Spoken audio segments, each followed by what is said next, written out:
ఎందుకంటే medical corporation గత సర్కారు ఇప్పటి సర్కారు మొత్తానికి సంబంధించి ఏంది అంటే ఆర్డర్ పెట్టిలు వాటిని వాడేది లేదు పోయేది లేదు. మొత్తం ఎక్స్పైరీ డేట్లు అయిపోయినాయి. ఎక్స్పైరీ అయిపోయిన తర్వాత పూర్తి స్థాయిలో పడేసే పరిస్థితి. మళ్ళీ పడేయడానికైనా ఈ గోళీలు ఏవైతే ఉంటాయో మెడిసిన్కు సంబంధించి ఇవి పూర్తి స్థాయిలో కూడా మళ్ళీ ధ్వంసం చేయడానికి దీనికి ఒక కాంట్రాక్ట్ కావాలి. ఆ కాంట్రాక్ట్ వచ్చిన తర్వాత ఖచ్చితంగా కూడా ఆ కాంట్రాక్టుకు సంబంధించి ఏంది అంటే పూర్తిగా కూడా దానికి కొన్ని కోట్ల రూపాయలు వెచ్చించాలి. అది 2 కోట్ల 3 కోట్ల 6 కోట్ల 4 కోట్ల దానికి కూడా ఒక కాంట్రాక్ట్ ఇవ్వాల్సి వచ్చింది. ఆల్రెడీ నష్టపోయిన తర్వాత కూడా మళ్ళీ ఇలాంటి పరిస్థితి ఏర్పడింది.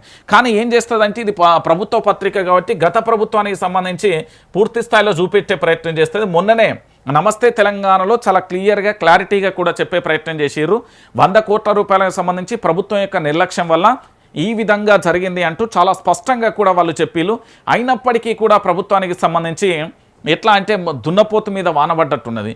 నేనేమంటున్నా అంటే ప్రభుత్వానికి సంబంధించి పూర్తి స్థాయిలో జరుగుతున్న ప్రతి అంశాన్ని కూడా మీకు ఎప్పటికప్పుడు కూడా వైఆర్టీవీ తెలుగు న్యూస్ ఛానల్కి సంబంధించి చూపించే ప్రయత్నం చేస్తున్నా.